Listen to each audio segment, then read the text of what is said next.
The Boer War. I must skip many other experiences of the period between 1897 and 1899 and come straight to the Boer War. When the war was declared, my personal sympathies were all with the Boers.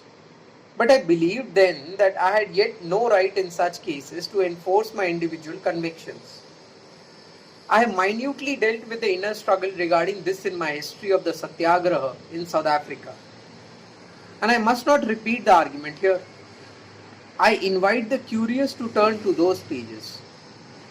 Suffice it to say that my loyalty to the British rule drove me to participation with the British in that war.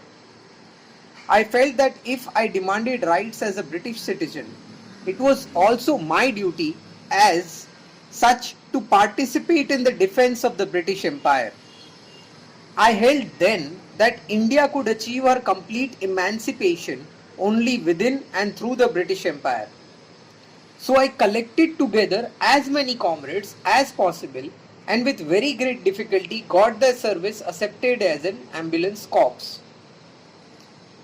The average Englishman believed that the Indian was a coward, incapable of taking risks or looking beyond his immediate self-interest.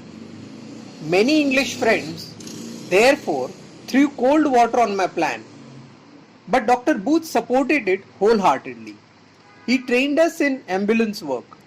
We secured medical certificates of fitness for service. Mr. Lawton and the late Mr. Escombe enthusiastically supported the plan, and we applied at last for service at the front.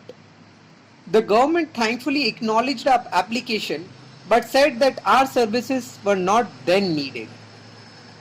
I would not rest satisfied, however, with the refusal. Through the introduction of Dr. Booth, I called on the Bishop of Natal. There were many Christian Indians in our corps. The bishop, was delighted with my proposal and promised to help us in getting our services accepted. Time too was working with us.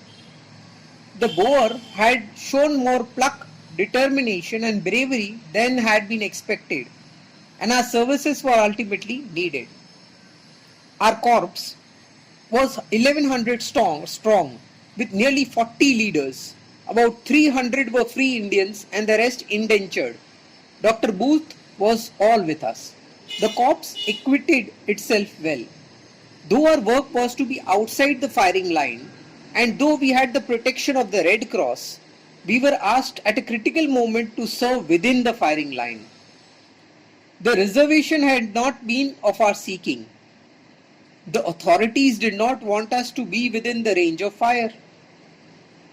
The situation, however, was changed after the repulse at Spyenkoop, and General Buller sent the message that though we were not bound to take the risk, government would be thankful if we would do so and fetch the wounded from the field.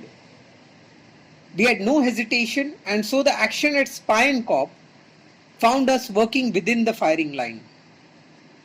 During these days, we had to march from 20 to 25 miles a day, bearing the wounded on stretchers. Amongst the wounded, we had the honor of carrying soldiers like General Woodgate. The corps was disbanded after 6 weeks' service. After the reverses at Spyenkoop and Valkrans, the British Commander-in-Chief abandoned the attempt to relieve Ladysmith and other places by summary procedure and decided to proceed slowly, awaiting reinforcements from India and England. Our humble work was at the moment much applauded, and the Indians' prestige was enhanced. The newspapers published laudatory rhymes with the refrain, "We are sons of the empire after all." General Buller mentioned with appreciation the work of the corps in his dispatch, and the leaders were awarded the War Medal. The Indian community became better organized. I got into closer touch with the indentured Indians. There became a greater awakening amongst them, and the feeling that Hindus, Muslims, Christians, Tamilians, Gujaratis and Sindhis were all Indians and children of the same motherland took deep root again amongst them. Everyone believed that the Indians' grievances were now sure to be redressed. At the moment, the white man's attitude seemed to be distinctly changed. The relations formed with the whites during the war were of sweetest.